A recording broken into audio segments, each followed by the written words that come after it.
Um, so Miguel recommended this book to me, and we had started having this conversation about Buddhism, kind of going back and forth in March, right? I'm kind of scrolling through on my computer to see. I don't even know how the conversation started, but anyway, um, he recommended that we read and talk about this book, like in a little book club, right? And I hadn't heard of this one before, but I actually had a book by Zenju Manuel, a different book. So anyway, I ordered this book and we've both read through the first chapter, right? So I took notes. Come on, Substack. Why you think don't start out properly? Like it's not mirroring. But anyway, I took notes and Miguel sent me some notes that he took on the very first chapter, right? And the first chapter is a very long chapter. So I'm just going to read to you what this book is about. In the Shamanic Bones of Zen, celebrated author and Buddhist teacher Zenju Eartlyn Manuel undertakes a rich exploration of the connections between contemporary Zen practice and shamanic or indigenous spirituality. Drawing on her personal journey with the Black Church, with African, Caribbean, and Native American ceremonial practices, and with Nichiren and Zen Buddhism, she builds a compelling case for cultivating the shamanic or magical elements in Buddhism, many of which have been marginalized by colonialist and modernist forces in the religion. The book conveys guidance for readers interested in developing practices of ritual in their own lives, such as preparing a sanctuary, engaging in chanting practices, and deepening embodiment within ceremony. So, Zenju Eartlyn Manuel is an author, poet, and ordained Zen Buddhist priest. She's the author of The Deepest Peace, Sanctuary, The Way of Tenderness, and Tell Me Something About Buddhism, which is a small book. That's the one I have. And she's from California. It says she lives in New Mexico. Don't know if she's still living in New Mexico. So before I even start talking about what I've been thinking about this book, just a little backstory. So I've been practicing Buddhism for 28 years now, and it started with the first year of law school, just being in that environment, crazy environment, tension, competition, even though I was not in competition with anybody, stress and all this drama, right? So, oh wait, Miguel sent a message. Can't jump on the live, but still here for this. We'll let you know when I can jump on and say hi. Cool beans. So, Miguel is the start of all of this. So anyway, going live on Substack is not something that was on my bingo card for today, this week, this month, or this year, but here we are. So anyway, first year of law school, all this drama. I'm not in competition with anybody but myself, really. But it's a very tense environment, and I needed to find some way to manage the stress. So I stumbled into a yoga class, and a part of the yoga class was like the breath work and the meditation and stuff. And I was like, all right, I could get with this. Stick a pin though. I was already familiar with Buddhism because ever since I was a little girl, my father always used to talk to me about the Dalai Lama. Always talk to me about the Dalai Lama. And looking back now, I mean, my father is dead and gone, but I think that Buddhist practice is something that would have interested and engaged him next lifetime, right? So that was how I came to meditation, and then kind of rolled into Tibetan Buddhism because of the influence of my father talking about Dalai Lama. And I've dabbled in different Buddhist practices throughout the years, but primarily it's been Tibetan. And Miguel, correct me if I'm wrong, Miguel. I think Miguel leans more to the Zen side. And I've honestly never thought of practicing Zen because Zen always looks strict in a way that I'm like, I don't want nobody beating me with a wooden stick over my back because I'm from Spanish Town, Jamaica. I will get up and we will come to blows. All right. But this book is making me think about things a little bit differently, right? So I'm going to be looking at the notes that Miguel sent me about chapter one. I'm going to be interspersing that with the notes that I took in the book. Miguel's notes look like a PhD dissertation, and mine look like chicken scratches in the margins of the book. This is thinking in real time. On an AI business I go on right so. This is what actual thinking out loud in real time looks like. So in chapter one, Miguel is saying that I've been sitting with how this related to meditation as it relates to states of consciousness, right?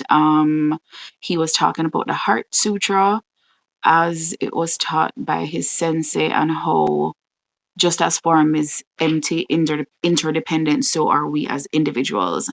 And he thinks that that is a spirit or the gaze that we should view all the Dharma through.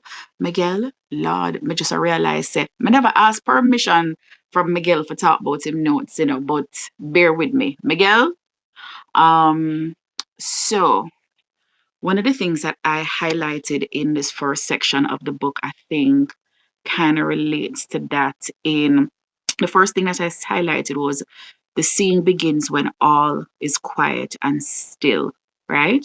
Seeing begins in silence. That's what I have in my notes.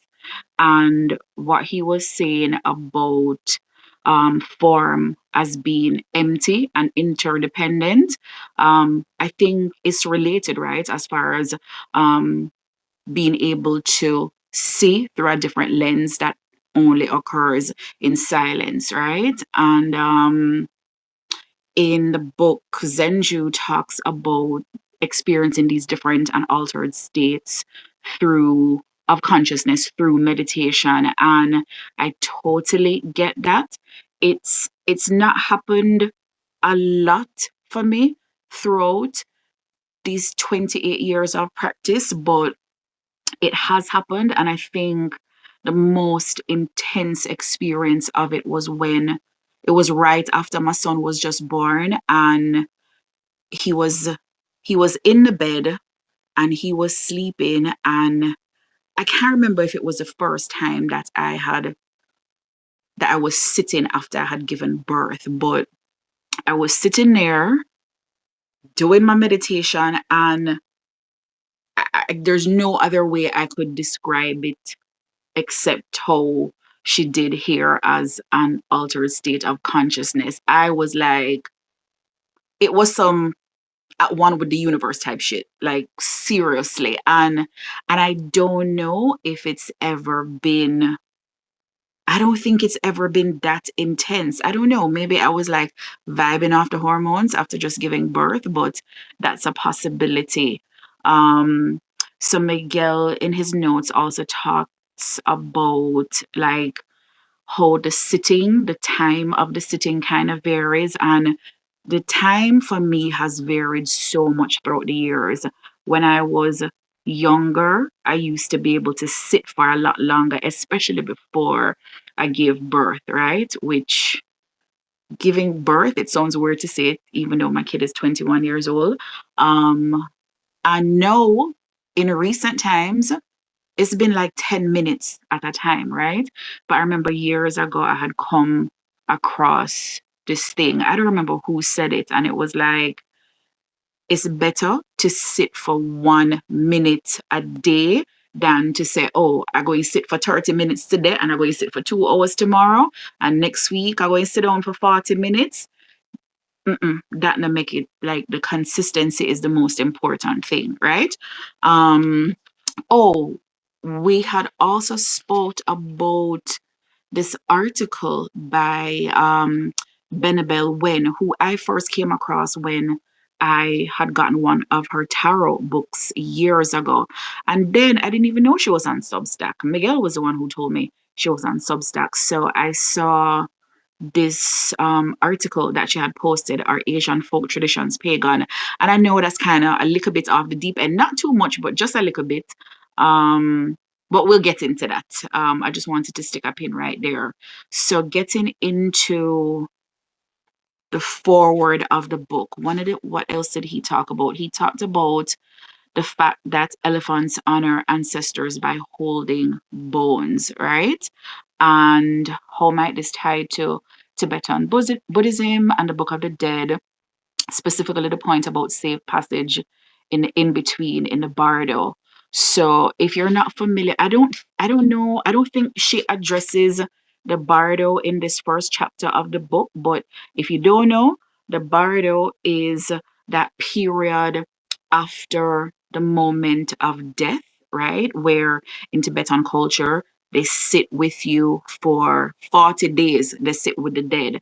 And the whole point of that ceremony, of that ritual, is to help with the transition for wherever it is that you're supposed to go next. So that's interesting. Um, wouldn't have thought of it like that, Miguel, but that totally makes sense.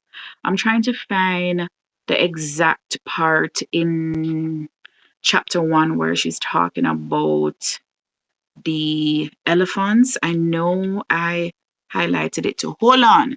Remember me telling us, say, this is what thinking in real life look like. I know there's no AI brain, right? It's not happening in 3 seconds. I know. I think it was closer to the end. Hold on. Hold on. Um, let's see. Let's see. I think it was closer to the end, and I know I marked it. Oh, here she talks about on page 20, she's talking about altered states of consciousness. I soon come back to that. What the blurt not elephant them, man? Let me tell you now, I know I'm at this part about the elephants. And this is an actual book, right? I can't get to it immediately. I'm thinking, I can't find the bomber clot elephants. Hold on. Mm-mm. I can't pass it because this is important. Because that's the whole title of the book, right? The Shamanic Bones of Zen. So I don't want to pass this elephant part. Is which page? Hold on, people. Hold on. I'll soon catch it.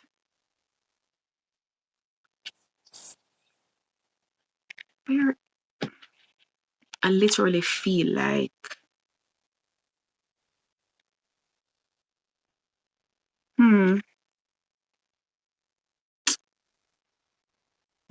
wait, I can't find it. I cannot find it.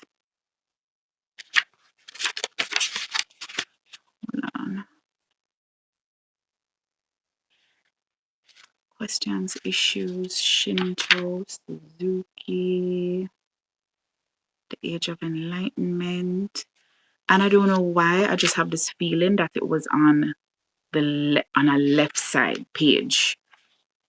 So that's why I'm just going through the left side pages right now. I feel like that's where back foot. I'm back to page 1 and I don't. Zenju. Where are the elephants? Should I just come back to the elephants? Possibly. Maybe. I don't know. I don't see it. I don't see it. And I don't want to butcher explaining it. I wanted to read her very specific words. You know what? I'm just going to keep it moving. I'm going to keep it moving because if my son was here right now, he would tell me not to stress it. It's going to come back when I least expect it. Also, bear in mind that you're dealing with a perimenopausal woman. One of the kids at the museum last week said to me that her mother blames everything on that. I'm like, your day's coming, rude girl. Your day's coming. I can't find the elephant them. cannot find these elephants. This is driving me mad. Let it go. Let it go, B. Let it go. I don't know. I don't see the elephants. I soon come back to the elephants. You hear? This is a long chapter. Anyway, I'm going to continue and we'll come back to the elephants. All right. So chapter one. So one of the things that Miguel brings up, questions that Zenju Manuel asks, by participating in Zen rituals and ceremonies, there was a strong sense in me that something had been suppressed in the transmission of the practice. Miguel, you know what I just realize? Say, when you take your notes, bossy, I'm gonna need if you put the page numbers, okay? All right? And I know there's no I can't do the code switch thing. So the way it sounds is the way it sounds. So if you need translation, just make me know. But boy, some page numbers would have helped me out. Some APA citation. Anyway, one more time. By participating in Zen rituals and ceremonies, there was a strong sense in me that something had been suppressed in transmission of the practice. The strong sense brought me even closer to the practice. I wondered if the shamanic bones or the indigenous roots that were suppressed in the rising of Buddhism were unearthed, would the practice make more sense to practitioners, especially to Black, Indigenous, and people of color? What also might be familiar to Black, Indigenous, and people of color is how, when an Indigenous religion is suppressed, aspects of their practices are brought into the religion that is being used to attempt to dominate the people. And what I remember from reading about that particular part, I'd never thought of it from that perspective before.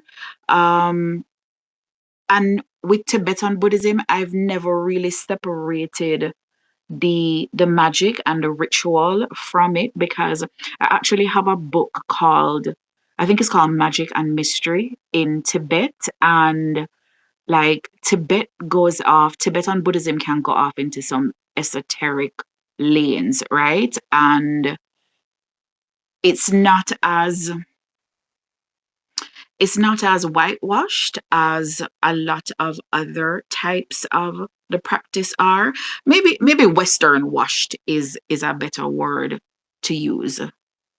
Yeah, that would make more sense. And I understand that, like, Buddhism is this living thing that changes depending on where you are and where it is in the world.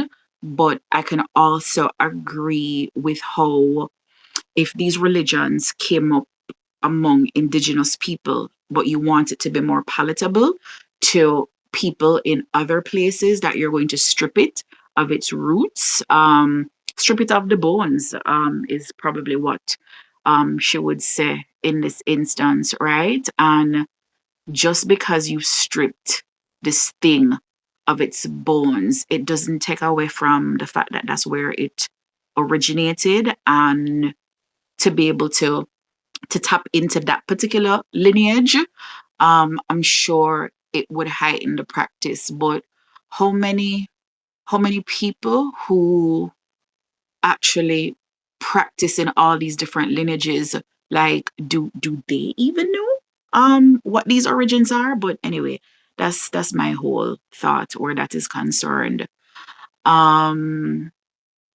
So the other thing is, when we turn away from rituals and ceremonies in Zen or Buddhism, are we turning away from what little is left that the indigenous people contributed to the practice or used to sustain themselves in the practice? Are we turning away from the sacred embedded in the tradition, even if the idea of sacredness has not been planted deeply into the Western translation of Buddhism? What might we gain from being open to indigenous or shamanic interpretations of Buddhist practice? Hmm. Hmm. I think when she talks about how it might make more sense to practitioners who are people of color. I I get that, especially people of color who are tapped into um I know we're not talking about superheroes, but I'm gonna just call it or origin stories, right? If you're not leading from this place that is dominated with Christian thought and thinking more about, where the different religions originated from. And I said this as somebody who, hello, I grew up in Jamaica, right? And Jamaica is listed in the Guinness Book of World Records for having the most churches per square mile of any country in the world. And I went to Catholic school pretty much my entire life. Yep, from basic school, which I think is in alignment with preschool, is what you call it in America. So from basic school all the way up, I went to Catholic school, and my parents are not Catholic. My family is not Catholic, but they decided to send us to Catholic school. And wait, hold on, don't move, because I just got this. This just made me think of this. I just got this book recently, right? The Immortality Key, The Secret History of the Religion with No Name. And I know the foreword is by Graham Hancock, and he's very questionable to some people. But hear me, this is how I operate. It doesn't matter if, to me, right? To me personally, um, I pick sense out of nonsense, right? That is, as a saying that we have in Jamaica, sometimes you have to pick sense out of nonsense. And just because I might not agree 100% with somebody's thoughts and ideology, that don't mean I can't pick out the sense out of what they're saying. But that's my perspective on Graham Hancock. But one of the things that comes up in this book is Graham Hancock in the foreword in this book was talking about how he I think he was raised Catholic too, and that whole practice of the bread and the wine and the communion and the sacrament, how all of those things came from like indigenous practices. And then they were kind of stripped of the real meaning once it kind of came over to this side of the world.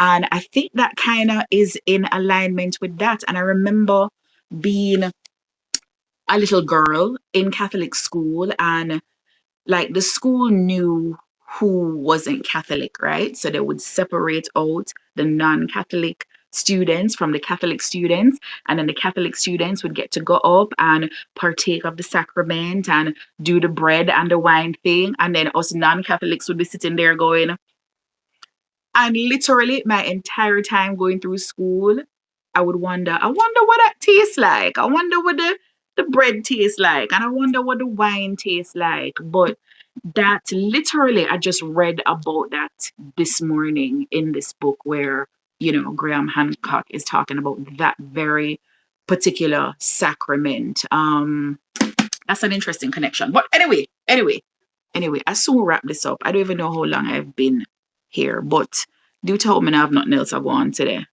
Um,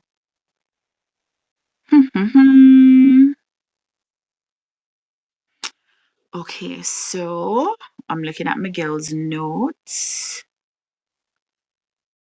Yo, this is wild. So I'm not going to say what he said, but I will say that what he said made me think about another book, which is Black Baptist and Buddhist by Jan Willis, who I met recently, and she was such a sweet lady. But she talked about the same type of thing to about how her family kind of transitioned with religion at some point. It got a little bit more strict as time passed. But I tell you, life is funny. Life is funny. I'm reading all these things that are not necessarily supposed to be. I mean, if we're just looking at it on a very surface level, they're not supposed to be related, right? Um, but they kind of all are. This book, The Immortality Key, the other one with John Willis. Um, Anywho, so what does he have here? He has Why Zenju Chose Zen. She said to listen to what the earth has to say, to gather the medicine. I had to leave the chaos of the world. If you hear the tree, just ignore it. It is good to escape that which binds you. And that's always a big question, right? Like, why would somebody choose Buddhism? One, as a black person, right? Zenju is a black woman. And two, having grown up in a deeply religious environment, like myself, right? Nobody's ever asked me that question before. I think it's because I've never had conversations with people really and truly about my practice in every shanga that I've ever been involved in. I've always been the only black person. um that is until I started, hauling my son to these places with me. But yeah, so those conversations have never come up ever in 28 years. I've never even, Miguel, shout out to you, because I've never even had a conversation with another person of color about my practice. I mean, it's not a secret, it's not something I hide, but it's never come up. I have one close friend who is a Buddhist that I had met on Instagram years ago, and we actually became friends in real life. She lives in Michigan. Laurie, big up yourself. Anyway, you're there right now. Um, Laurie is a white lady. I don't know if Laurie would even think to ask me that. We've never asked each other, why did you choose that practice? But based on what Zenju just said a while ago, and I'm still thinking about John Willis, because it's so funny to me how there's so much similar threads between what John Willis talks about in her autobiography and what Zenju talks about in this book. But one of the things that John Willis said is that, like, because she still considers herself a Baptist, right? So she says that the Baptist Christian part of her life is what gave her, like the heart of a practice, but Buddhism is what gave her the tools to carry this thing out, right? And that made sense to me. I think that it would be so cool if there was like a conversation between Zenju and John Willis. Oh, that would be lovely. I would love that. And I think that they would find some common ground where that is concerned. It's like there's a lot in there's a lot in Christianity, but it doesn't necessarily say do this, do that, do this, do that. With Buddhism, they're very specific tools, right? Like, Four Noble Truths will tell you, like, go down one by one, but the most important thing is that, there's a way out of suffering, and this is the thing that you can do to get yourself out of suffering. Like, there are these very specific tools. And I will say with this too, I I don't feel like anybody has to choose between practicing Buddhism and whatever their religion is. There's so many people who practice Buddhism that, come from different religions, that there's no conflict for them. Um, there are tons of Christians I know who would disagree with that, but I don't see it as a conflict. And actually, I remember at one point the Dalai Lama said, who I was lucky enough to see the Dalai Lama in real life at my college that I went to in Florida. But anyway, he said that if you come from a different religion and you come to Buddhism and you don't feel comfortable with the practice, then go back where you come from, and not in a negative way, but you have to do what feels comfortable to you, right? You have to do what makes sense to you. So if you're a person that you can juggle the two of them and you don't feel no type of internal conflict between Buddhism and the religion that you grew up with, then fine. There's some people who also have the argument that they practice Buddhism as a philosophy and not as a religion. Fine too. But I will say in all these years, I always tell people that this is the most important thing that has helped me to maintain my sanity. How long have I don't even know if anybody was ever on this thing. I've never been on a live. I don't know how none of this work. Oh wait, there are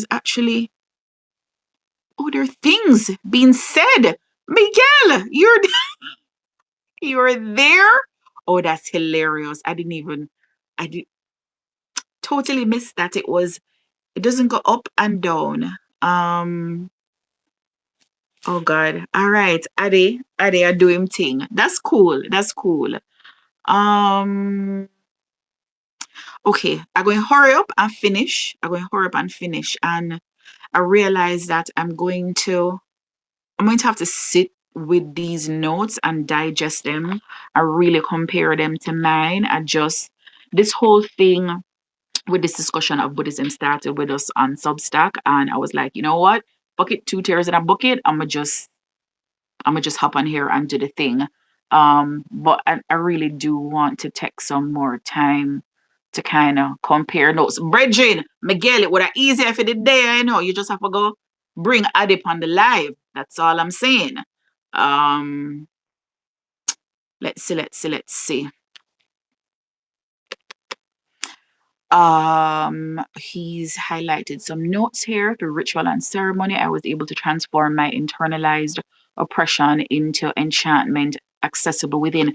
Yo, that's the same thing that Jan Willis said, because Jan Willis, I don't know how old she is now, but the lady taught Buddhism for over 50 years, and she grew up as a child in like 1920s America in a very segregated part of Alabama called Docena. I think that's how it's pronounced. And um, there's so much internalized oppression, right? Which I don't know. Sometimes as somebody who I was born here. I was born in Alabama when my parents were students at Tuskegee, but I didn't grow up here. So, and then I didn't grow up in that time. So sometimes I feel a way talking about internalized oppression because I don't know if I feel it in in the same way as somebody who grew up in America. And I'm like, praise to all the gods that I didn't grow up here. Like those were not the formative years, because I don't know, man. I think it would have had me upside down. But Jan Willis talks about the same thing, about how through ritual and ceremony, that internalized oppression, like she was able to transmit that energy through her Buddhist practice. Is yo, if these two have not had a sit down before, they really need to have a sit down. He brings up her Black Angel Oracle. So based on the little that I know about Zenju Manuel, I think she's an artist, and at one point in time, she created these Black Angel Oracle cards that came to her through a dream. She talks about that in the book as well. Yo, I tried to find them joints online. They're nowhere to be found. Somebody was selling a set for $500. I was like, oh, what kind of drugs them people are on? But anyway, I would love to get my hands on one of those at some point in time. There are people selling them for like these exorbitant amounts. I think the cheapest one I saw was like, I don't know, maybe $200 or something like that. And that's only for the book. That doesn't even include the actual cards. But she says in here, if you see, is it in here? No. Sometimes the stuff gets muddled in my brain. I think maybe I had seen this in a blog on her website. But she was like, if you see people selling it for crazy money online, don't buy it from them. All right. Um, But I think that dream came to her, like, once she kind of got steeped in the practice. And I think, this ties in with the whole altered states of consciousness and, the things coming to you through dreams, which is a whole other story. Me and my son analyze our dreams on a regular basis. We'll call each other like, yo, Mama tell you what I dream about last night. And then we kind of have to dissect what was going on in the dreams. And I had a crazy one the other day too, but hmm, interesting. Some of the stuff that Miguel talks about, I may I use the little brain what I have in my head for say, you know what? I don't know if this man want to put his thoughts on blast like that. So I'm just touching on the general things. So she says, and thank you for the the the little, what is it? The little apostrophe thing is, so I know the parts of the book where it was her specific words. So she says, chanting and meditation opened a channel between me and the voice of the earth that had been there for years. Unacknowledged, it was clear to me that rituals and ceremonies based on the Buddha's teachings carried transformation and healing within them as they open to portals of wisdom. This is the shamanic way of life. So I think it's important to kind of bring up her practice before she went into Zen, which was Nichiren Buddhism. And Nichiren Buddhism, if you know anything about Tina Turner, that's the Buddhism that Tina Turner practiced. It is like the chanting thing is next level in Nichiren. When I was in Florida, well, my family's still there, Florida, but I used to do this thing with my son where we'd go to like these different Buddhist places, and it would be Tibetan, or it would be the Nichiren place, or just trying to expose them to different things. We even got the opportunity to go to this what do people name, the LDS people, the Latter Day Saints, and with their specific like temple, I guess is what it's called. Like, people who are not of that religion can only visit within a certain time after a new one has just been built. So I was like, let's go. Let's see what it's about. But I just want fast. I just want to see what's inside there. But that is how we ended up going. There's a huge, massive Nigerian Buddhist center in Weston, right? We used to live in Weston, and it's like you drive down one road, literally like you're going to the Everglades. It's close to the Everglades. So I went there a couple of times, and I'm like, all right, I dig chanting, but I don't know if I could do the chanting to this extent. It is a very specific thing. And it's not like, with Buddhism, when I do my Om Mani Padme Om, quick time, two is it done. With Nichiren, like, you have to memorize like these long ass chants. And I was like, bruh, like, I don't think I can manage this one at all. What is the popular one that people know? Nyam Myoho Renge Kyo. That's the one that most people know, but that's just like a tiny little drop in the ocean. Like, the chanting is serious, but I can totally see how chanting will take you to a different state, right?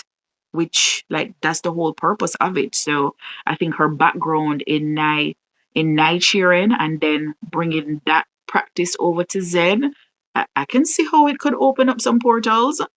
Um, he talks about where she mentions the shamanic way of life and saman.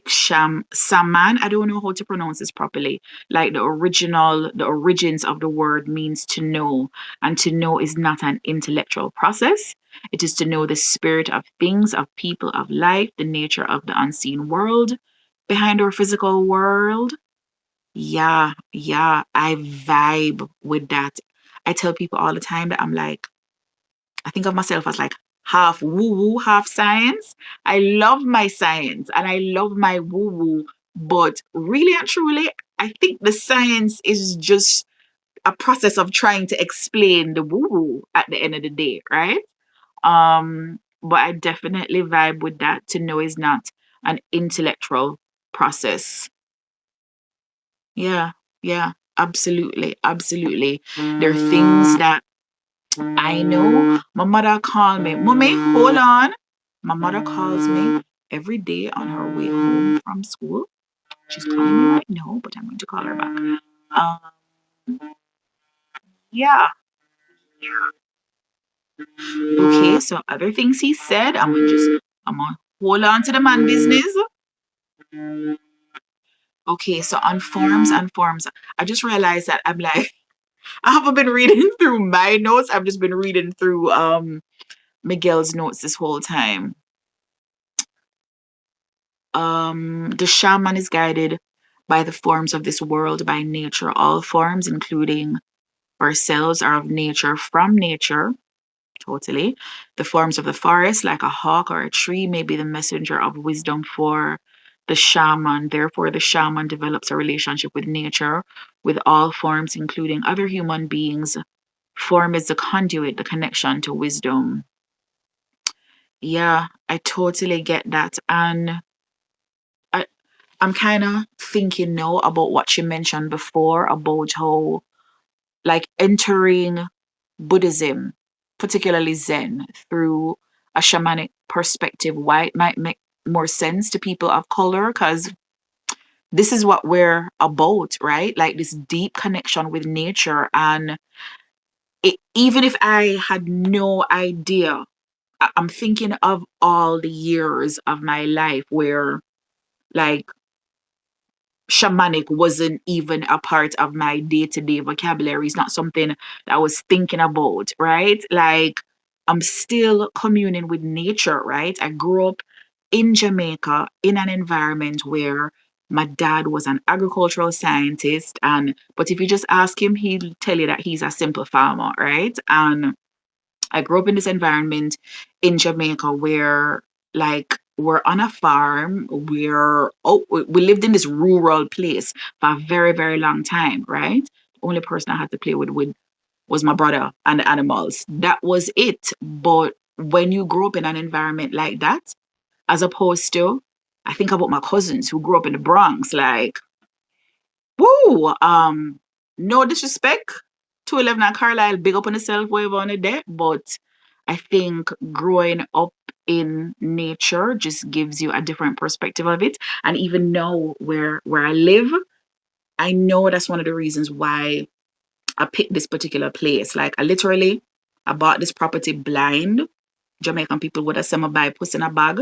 But the main reason was because of the land, right? It's like the house is like here and it's completely surrounded by the woods. And I love it. And people are like, you're batshit crazy to live out in the middle of the woods. And I love it because it feels the most natural to me.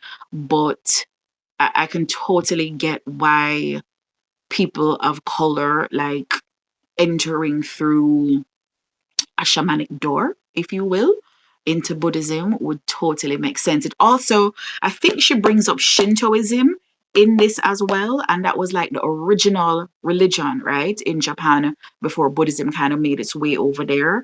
And I mean, there are lots of people in Japan that still practice Shintoism, but it totally makes sense because, like, everything has this energy and this spirit to it, and that is so, that's so typical of the experience of so many indigenous people and people of color that, yeah, I can totally big up yourself for recommending this book, Miguel. It's making me think of some things that I'd never really thought about before. Doop, doop, doop, doop. Let's see.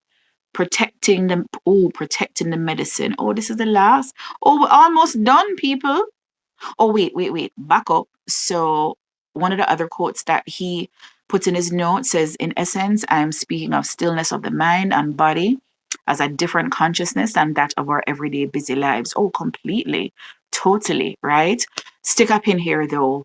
I practiced yoga for a long time before it kind of, I don't remember at what point in our world, like, mindfulness became this buzzword and this term. But I had gotten to up and like I started yoga. We're talking like 1998, right? Aging myself, but I have earned every one of these years. So big up all the years. But one of the things that I realized very early on with practicing yoga was like I can't be like this on the mat, and then when I come off of the mat is a different situation, right?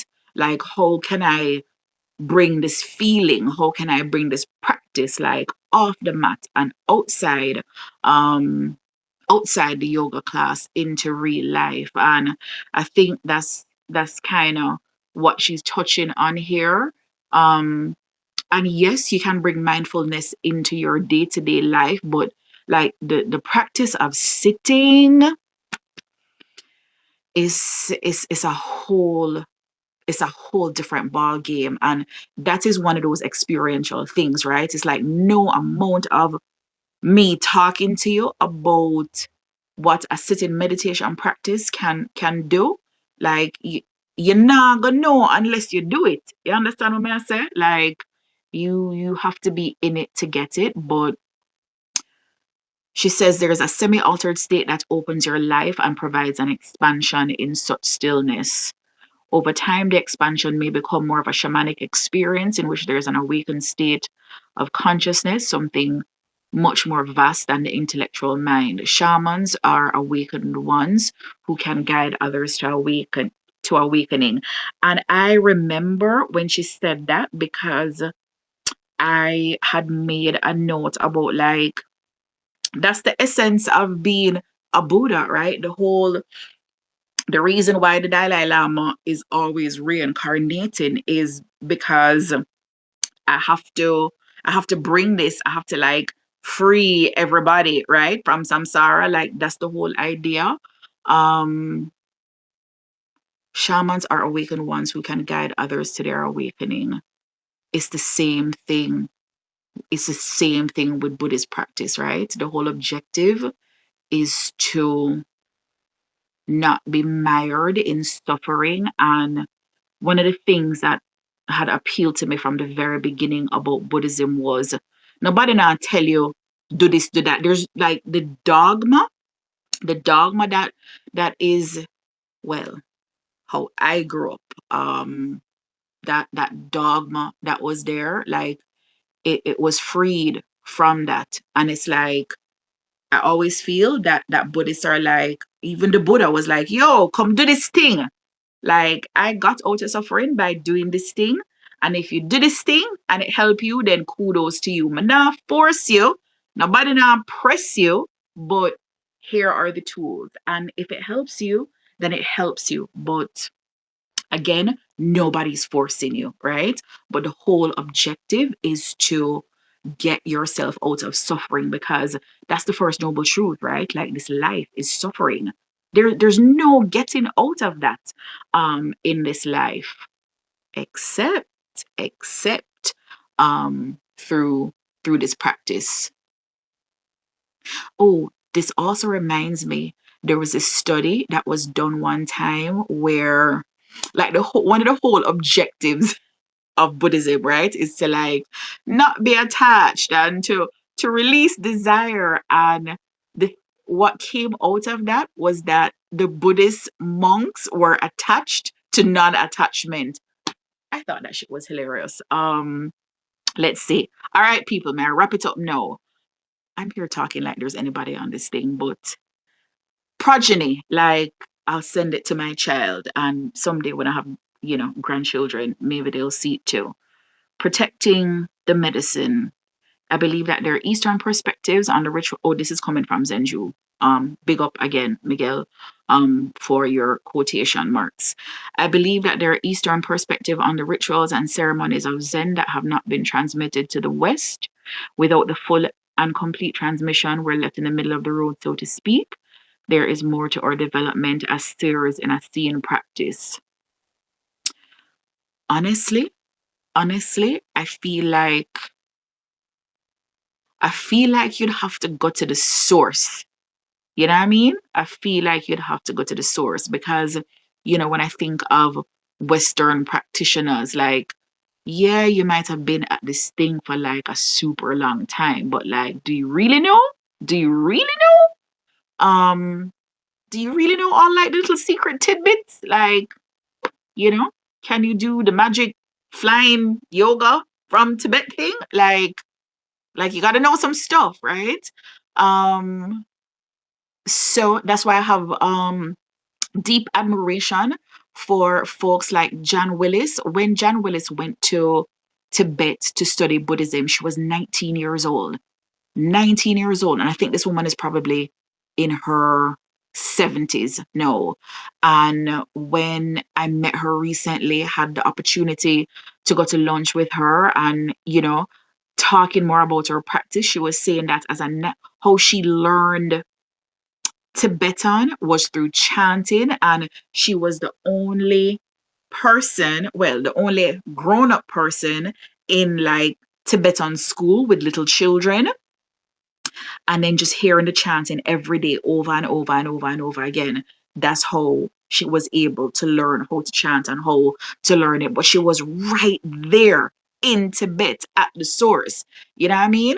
I think there is only so much and no more that you can get from a thing until you go to like the place where it originated from. I don't know. That's just my perspective. So what would happen if we were to treat Buddhism as a shamanic practice that it is? I believe the way the practice is transmitted might be different. Rather than create what we think is peace, harmony, oneness, and the like, we would relate to the tradition as a path to which to experience the absolute truths of life. Yeah, I get that. I get that. Peace, harmony, oneness, like they can kind of seem a little bit airy fairy, right? It makes me think of something like taking ayahuasca, right? It's like you can talk some smack, but until you've experienced this other level of consciousness, right? It's like that's where some absolute truth really is. And she also talks about voodoo and Zen being the same and not wanting to bring that up initially within the context of the folks that she was around. That's a whole other deep end that we could go down. And then the last thing is the nature of the true self is exposed in Zen practice. So how much notes Miguel send? Miguel send me 3 page of notes. Big up yourself, Miguel. Anyway, you're there right now. Yeah, and even though I've been on here for 3 years talking about this, I'm still going to sit with Miguel's notes a little bit better and then kind of flip through and the elephants, the bomber clot elephant them. I forgot to find this elephant part because these elephants have eluded my ass today, but I shall find them because they exist in chapter 1. So what I think I'm going to do is just, find the very specific parts of the chapters that he was talking about and highlight them because I know that we highlighted different things. Some of the things were similar, but some of them were different. So anyway, the Shamanic Bones of Zen. Get it, get it, get it. And I cannot wait to read some more and have some conversations with Miguel and anybody else. I'm still trying to convince my son. My son had no choice but to, be involved in Buddhist practice because, hello, me and mother, right? Kai, big up yourself. Anyway, you're there right now. You need to read the book. Because I sent a copy to him by accident. I had ordered it for myself, but I totally forgot to change the address. So now we have 2 copies. But that's good because he doesn't have to steal mine like he normally does. Anyway, people, that is it. Big up yourself wherever you are. Get the book if you want to get the book. If you don't want to get the book and just join the conversation. Miguel, I think because this started on Substack, we should do the thing right here. All right. Peace out. Yeah. Oh, let's go on a lark. Let's go on a lark. Hello. I was just I was just about to wrap this up. If you totally missed it, I was talking about the Shamanic Bones of Zen, and the person who suggested that we start a little book club and read this is Anno Miguel. Hold on, let me tell you about Miguel first. Miguel is an interdependent indie songwriter, executive producer, poet, crafting sound, and the project that he has out now is A Ghost of His Former Self. I listened to it. I think that was how we had connected. I listened to it and I was like, it was good, and then I don't know, somehow it evolved into talking about Buddhism. So, and now Miguel, ANDNOWMIGUEL. Check out Miguel and listen to his new project and check out his poetry, and we'll see you next time. Peace.